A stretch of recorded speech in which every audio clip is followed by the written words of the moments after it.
Welcome friends to another r/MaliciousCompliance video. Imagine somebody trying to force you to pay for lost income during a downtime.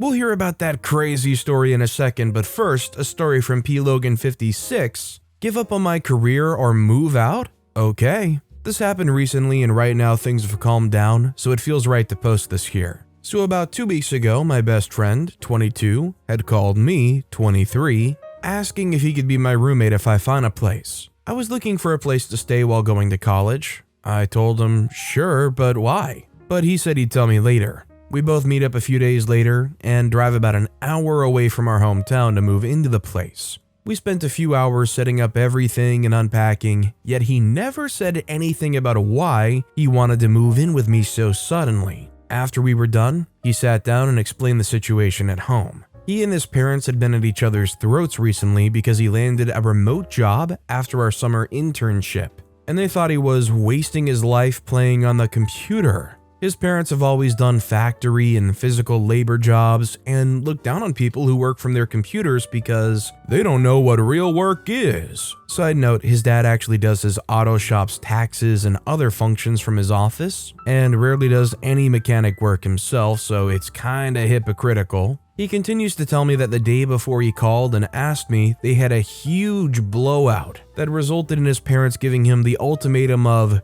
get a real job or get out. And he says he just went to his room and started packing. I'm guessing even if I said no, he was moving out regardless. That brings us to him telling the story to me. When he was done, he looked so relieved. I believe the reason he kept so quiet during the move was because he was holding it in and trying not to go crazy. After that, we spent the rest of the day hanging out to try and keep his mind off things. Fast forward 3 days later, his parents call him asking why his stuff's not in his room. They were gone a few days to give him time to come to his senses, thinking he'd give up his roughly 4 years of college and internships to get a job as a mechanic starting from scratch. There's nothing wrong with mechanics or people who work labor jobs, but he's been working his butt off these last few years, only for them to basically tell him to drop all that and get a job they want him to get. I leave the apartment to give him and them some privacy and take a quick walk. When I get back, 20 minutes later, he's got a wide smile on his face and tells me the long and short of it.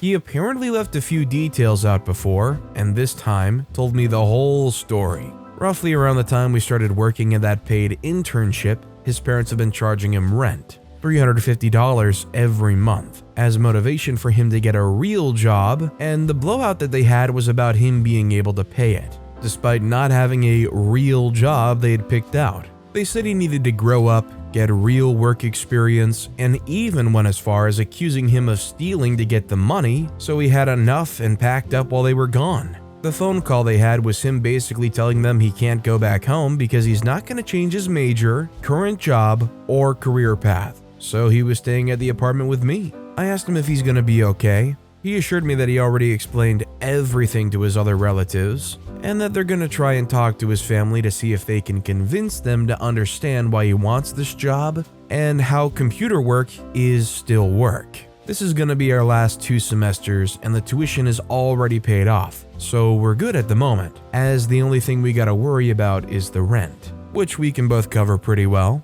Honestly, I was going to ask him to split this apartment with me regardless because I found a good apartment complex that had a shuttle to our college and had 2 rooms open, but I'm still glad I could help him. He says he'll eventually start talking to his parents again, but I don't think that'll happen until after they come to their senses, or else they might lose their only son. Well, let me tell you something, if computer work is not real work, then man, for the last few years I've been just doing nothing apparently. I have a lot of respect for people who get down and dirty, work with their hands, do labor jobs. I mean, those are the people that keep everything turning, right? I think the realistic thing here is the friend's parents are just really out of touch. If all of somebody's advanced schooling, learning, and work all happen from just behind a screen, is that something to be looked down on? Should people look to have more of these things in person wherever possible? Let me know what you guys think in the comments down below. Our next story is from Oh My Days, 3 minutes late.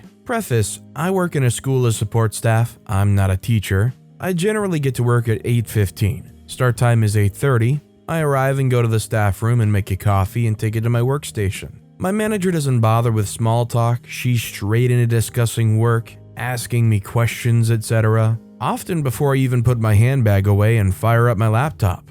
I get a 45-minute unpaid lunch break, which is a bit long. I'm usually back at my desk within 30 to 35 minutes. A couple of months ago, I arrived at my workstation at 8:33 with my coffee. My manager made a big production of lifting her arm up and reading her watch, which she can't read without glasses on anyway, and she wasn't wearing them, so it was for theatrical purposes, and remarked about me making my coffee after my start time. I made the 3 minutes up at lunchtime by coming back sooner than my 45-minute break. I take my lunch during the students' lunch. Their lunch is 1 to 1:40. The following day, I arrive back from lunch at 1:45. And manager is hopping from foot to foot because we're needing to start class. I said my lunch is 45 minutes. Maybe I should take lunch before 1 to ensure I'm here at 1:40. She looks at the timetable and says that doesn't work. We have classes that go until 1, so you can't take lunch until 1. I firmly stated that my lunch is 45 minutes, so that means I come back 5 minutes into lessons. She then stated that that doesn't work, and that she'll get the school to pay me for those 10 minutes. I'm the union representative for my workplace. I said they can't. My 45-minute break is in the award. And in actual fact, if we don't get our breaks, those minutes are paid at overtime rates. I now take my entire 45-minute break. Even though I'm done with eating and smoking, I'll fill in the 15 minutes checking Instagram. I also still generally arrive at 8:15, and I now have my pre-work coffee in the staff room and don't ever arrive at my desk until 8:28. Honestly, I appreciate the pettiness, because if somebody's gonna go around and try to micromanage minutes, 3 minutes, well then by God 2 can play at that game. Our next story is from Welcome Null. I have to eat during assigned time periods, so I will. My job pays a total of $35 per day for food while traveling, divided into breakfast, lunch, and dinner. The rules also say that each meal needs to be bought within certain time periods of 2 hours. You must eat breakfast between 8 to 10 a.m., lunch between 12 to 2, and dinner between 5 to 7. They didn't used to be so stringent about this because the person who approved travel expenses thought it was stupid. Then they replaced her. Because they would only approve a very cheap flight, I had to leave my home at 3 a.m. I stopped to grab coffee and a bagel at about 5 o'clock. The new person rejected it and said I could only buy and eat food within a meal period. Well, fine. I used to work straight through lunch because I have to work with people from lots of time zones. This was sometimes necessary. Now I leave or reject calls because it's in my lunch period, and I must go lest I miss it. No working late either. I leave at 5 p.m. because I can't miss my dinner period. I also make sure to spend all $35. I must be healthy and not skip meals. Coincidentally, hungry homeless people also enjoy my meal periods. From all the stories I've read, the bottom line here is if you have like a per diem, don't micromanage that, or else you're just gonna piss somebody off into trying to make sure that you spend as many dollars, cents, whatever as you can. Also in probably the most unproductive way possible. Our next story is from TryFan2K2, finish in time or you'll pay for downtime. About 20 years ago, I was working for a general computer service shop. We got a contract with a printer manufacturer to do preventative maintenance at Chrysler for their barcode printers. I went to the factory and followed the procedure for 3 different printers. It involved disassembling a few bits and cleaning any paper shavings and applying some sort of rubber renewer on the rollers.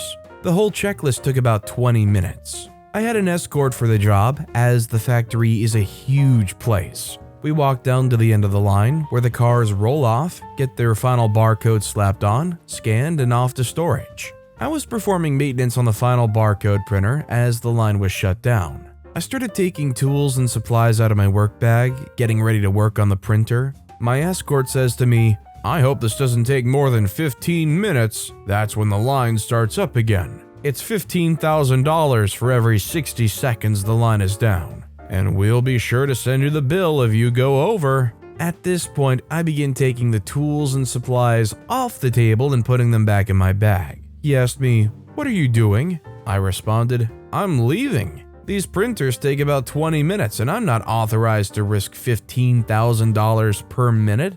Please give your service rep a call when you have more time." He started blustering that they needed the work done as I calmly put the supplies back in my bag. He escorted me out without saying much else. A couple weeks later, we got a call to go back. The entire line was shut down for the day, and a manager took me to the printer.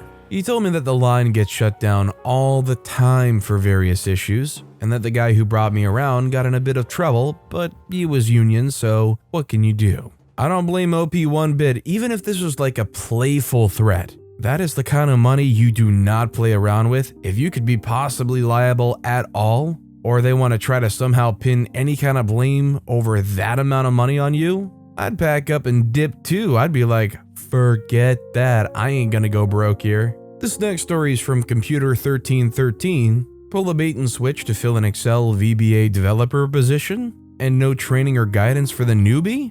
I'll try my best, I guess. Some time ago, I accepted a job offer where, based on the written job descriptions and the email from the hiring manager, it seemed like it was mostly what I did before. Industrial automation stuff, including robotic arms and Cognex machine vision cameras. I remember an employee coming up to me and asking if my automation projects would take away their job. But that's another story. On the first day, I quickly learned that we're going to have me be a full-time Excel VBA developer to automate spreadsheets for office work. That's a problem because I've never touched VBA before. This is like telling a Python developer that they're going to be doing COBOL or Fortran programming. To get an idea of just how different programmable logic controller programming for industrial automation can be, for Mitsubishi Electric PLCs, there's no dynamic memory allocations. The programmer has to select each hardware memory bit they want to use for their program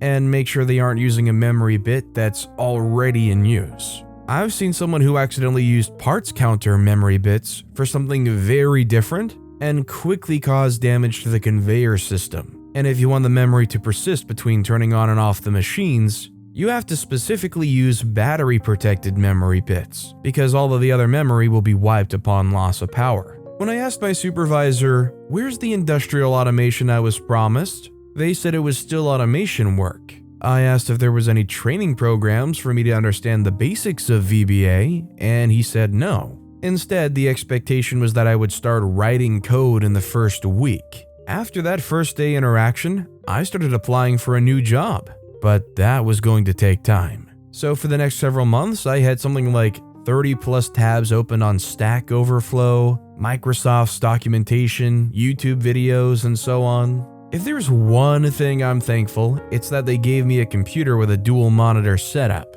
Oh, and there was no mentoring or anyone reviewing my code work. My supervisor and his manager were rarely around. All they would do is perform some input bug checks, and upon seeing that it works, implement the automated spreadsheets into their office system. I could have written some intentional logic bombs in those, and they would be none the wiser. I might have included some unintended logic bombs though. Maybe I should have been more aggressive with seeking help. But that first day interaction and the subsequent isolation certainly did not encourage me to stay with the company. When I put in my 2 weeks notice after securing a new job, they started to review my code and had a lot of questions. Not only had I been copy and pasting a crapload of code from the internet and tweaking it, I'd also been using Excel functions and formulas and hidden worksheets for situations where I couldn't figure out how to implement something in VBA, which was a lot. My code paths would constantly bounce back and forth between the hidden worksheet computation and memory